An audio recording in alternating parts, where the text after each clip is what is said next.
All right, so I want to get a quick one out today. I might do a longer one later, but this is going to be on the Barkley injury and how to attack it in waivers and free agency. So this is Eric Gray. He's the Giants' fifth round pick. He's out of Oklahoma, and he transferred there. Um, he's not a particularly interesting prospect. He only ran like a 4.6. He kind of is a long strider, and in his tape coming out of Oklahoma, you could really see that he doesn't have like home run speed. What I do like, and this is because I'm an old ball coach, he's one of those jack of all trades, master of none type guys that are like really good at everything that they do, but they're not going to like wow you at anything. So, like the guys to kind of think about, like Eric Gray, how he translates. Like this year, the big guy to think would be like Kyron Williams.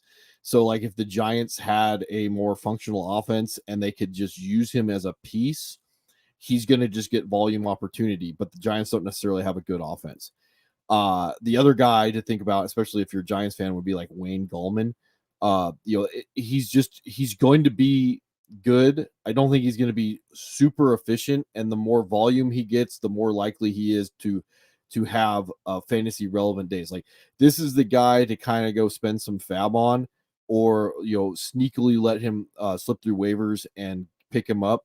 Especially because hopefully the Giants are smart, and instead of like rushing Barkley back, they let him heal, because probably there's a chance the ACL was done because of the ankle injury the year before that, and then the ankle injury the year after that was because of the ACL. So like the mutant healing factor of guys like George Kittle and Saquon Barkley and some of the other guys out there, like it doesn't really exist. Just let them heal, let them come back on their own, be 100%. I mean, that's how they're handling hamstrings now, where it's better to be a week late than a week early. So hopefully that's what the Giants do. And if that's the case, like you're looking at the potential for like 6 to 8 weeks, depending on what the ankle injury is with Barkley. And I'm just throwing numbers out there. I haven't heard any news yet, but like this is Eric Gray. So the other two guys to kind of be aware of, like if other guys try and pick him up, like you have Matt Breida. He's bounced around the league. He's a lightning type of guy, has had trouble staying healthy, but he's getting older now. So I'm not entirely sure that they're just going to lean on him. He's the guy who's actually gotten snaps already in the blowout, and then at the end of the game. So like they'll just go heavy on Barkley. Um, Breida's the guy that everybody's probably thinking, if you're going to go pick up a guy after the Barkley injury, it's everybody's probably thinking Breida. Gary Brightwell, I don't know very much about Gary Brightwell. He's a sixth round pick. He's been in the league 3 years. If he hasn't done anything at this point, he's probably just a dude. And if he's hanging around the Giants roster, he's a special teams guy and a guy that can do the stuff at the bottom of a roster. He's another jack of all trades guy. But again, like if he hasn't been the guy that they've been scheming stuff up for by now, he's probably never going to be that guy. And then finally, like we have Eric Gray here, 23. He's a little old coming out.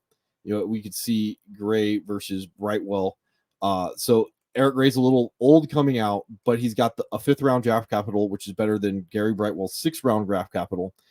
And he has like enough size to be a 3-down guy, and he has enough ability to be a 3-down guy. So this is the guy that, like, if we're stashing, or I shouldn't say it, I'm going to stash him. I'm going to see how it plays out, especially with the Barkley news. Probably I'm not going to be ballsy enough to start him this week, but this is the guy to stash to see how the usage plays out between the other three backs. And there's probably a good possibility that the Giants go out and sign somebody, but I really did like Eric Gray as a prospect coming out of college, because guys that have those 3-down skill sets like he does, they don't grow on trees. Like they'll literally sub guys out. Like I made a comment in the thingamabob, but anyway, a guy like Eric Gray is the guy that I'm probably going to be stashing, because he's going to slip through waivers. It's not going to cost me anything, and then I get to see how it shakes out. So anyway, that's about all I got. Talk talk to you guys later.